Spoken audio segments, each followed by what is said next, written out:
Assalamualaikum warahmatullahi wabarakatuh. Selamat datang di Lintas Berita Minang bersama saya Miftahul Irsyad Hali yang akan menjelaskan mengenai wilayah rantau. Wilayah rantau ini merupakan wilayah yang dijadikan sumber mencari hidup di luar wilayah Dare. Daerah rantau perbatasannya disebut Gua Dare Palu Rantau dan masing-masing luha memiliki wilayah rantaunya tersendiri. Yang pertama yaitu Rantau Luha Tanah Datar, merantau ke arah barat dan tenggara dengan daerah rantau meliputi Rantau Nan Kurang Aso 20, terdiri dari Gunung Koto, Benai, Pangian, Basra, Citanjua, Kopa, Talo Ingin, Inuman, Surantiah, Talo Rayo, Simpang Kulayang, dan lain-lain. Kemudian, Rantau Pasisia Panjang atau yang lebih disebut sebagai Rantau Banda Sepuluh, terdiri dari Batang Kapeh, Kuo, Surantiah, Ampiang Perak, Kambang, Lakitan, Punggasan, Ayah Haji, Tarusan, Tapan, dan lain sebagainya.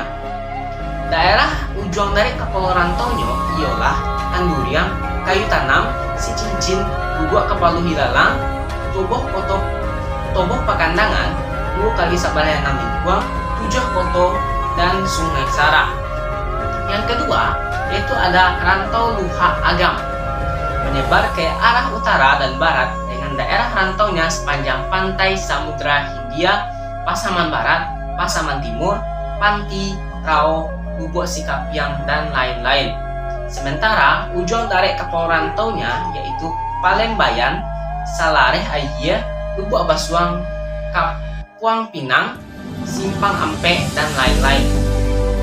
Yang ketiga yaitu Rantau Luha 50 Koto, memasuki daerah Riau daratan sekarang, yakni Rantau Kampar Kiri dan Rantau Kampar Kanan. Daerah rantaunya Manggilyang Jo Tanjung Balik, Pangkalan Jo Koto Alam, Gunung Malintang, Muaro Paeti, Sangingi, Gunung Sailan, Gunung Jolipe, Kain, Simiwang, Gobale Koto Kampar, dan lain sebagainya.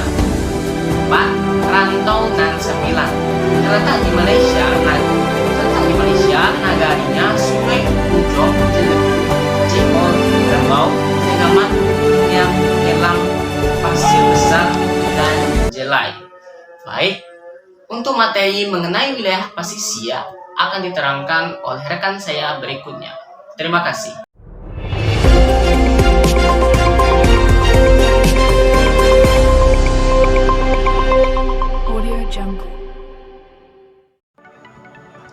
Baik, saya Rahmeli Keputri akan menjelaskan materi wilayah pasisir.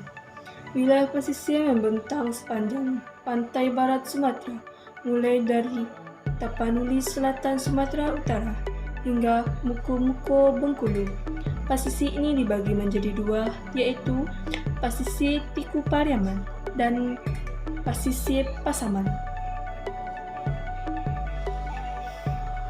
Pasisir Tiku Pariaman ini juga terbagi menjadi 3, yaitu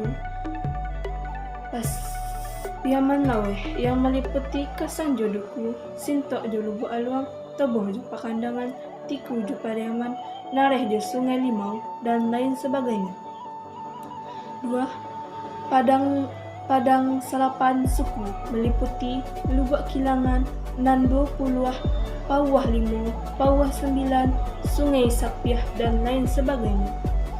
Ranah pasisir meliputi Siluak Jo Lunang, Labuhan Balai Salasa, Lakitan Jo Kuto Baru, Lambang Jo Ampiah Perak, Indopuro Jo Ayai Haji, dan lain sebagainya.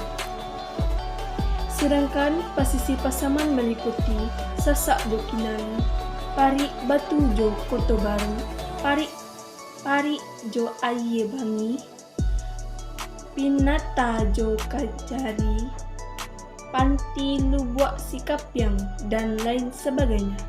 Untuk materi selanjutnya akan dibawakan oleh rekan saya yang berikut.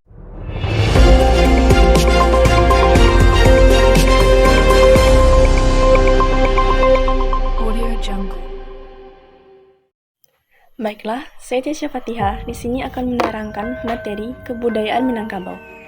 Menurut Kojoningrat mendefinisikan budaya sebagai keseluruhan sistem, gagasan, tindakan, hasil karya manusia dalam rangka kehidupan masyarakat yang dijadikan milik manusia dengan belajar. 7 unsur universal budaya Minangkabau. Yang pertama, bahasa. Bahasa Minang termasuk dalam rumpun bahasa Austronesia yang berasal dari tuturan masyarakat daratan tinggi Sumatera Barat.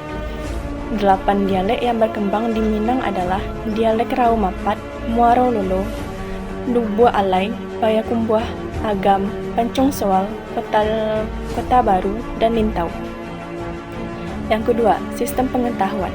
Orang Minang menjadikan alam sebagai guru dan sumber pengetahuan berdasarkan filosofi alam takambang menjadi guru. Selain menjadikan alam sebagai guru, orang Minang juga diharuskan mencari guru untuk menimba ilmu. Yang ketiga, sistem kemasyarakatan dan organisasi sosial. Sebenarnya, orang Minang tidak menganut sistem matrilineal secara utuh karena basuku kamanandeh banasab ke ayah. Hal ini jelas dalam adat Minang seperti peran bako dalam keluarga, silsilah yakni garis keturunan menurut tali darah ayah, dan lain-lain. Jadi, tidak bisa disimpulkan bahwa matrilineal saja. Yang keempat, sistem peralatan teknologi. Setiap nagari mempunyai produk unggulan teknologi tersendiri. Contohnya, pandai besi di Sungai Pua, Bagara Ameh di Guguk Tabe, Sarajo, pandai perak Koto Gadang, tenun pandai sike, dan lain-lain. Selain itu, rumah gadang adalah pencapaian tertinggi teknologi orang Minang dalam infrastruktur. Yang kelima, sistem mata pencaharian. Umumnya, mata pencaharian masyarakat Minang adalah bertani, perdagangan, dan sebagai nelayan. Yang keenam, sistem religi. Ada istilah, orang Minang tu Islam Badaria.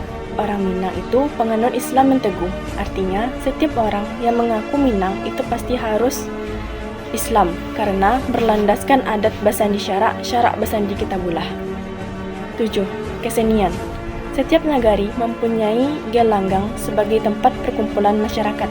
Di sana dipertunjukkan sebagai kesenian anak nagari seperti randai, sile, tarian saduang, dan lain-lain yang menandakan keharmonisan masyarakat Minang. Demikian informasi yang saya sampaikan, saya kembalikan ke studio.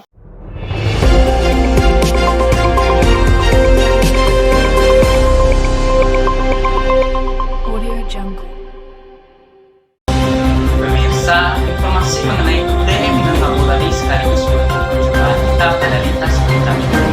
Saya Winfred Syahami, mewakili seluruh rekan kerja saya, terus mengucapkan terima kasih atas perhatian Anda dan sampai jumpa.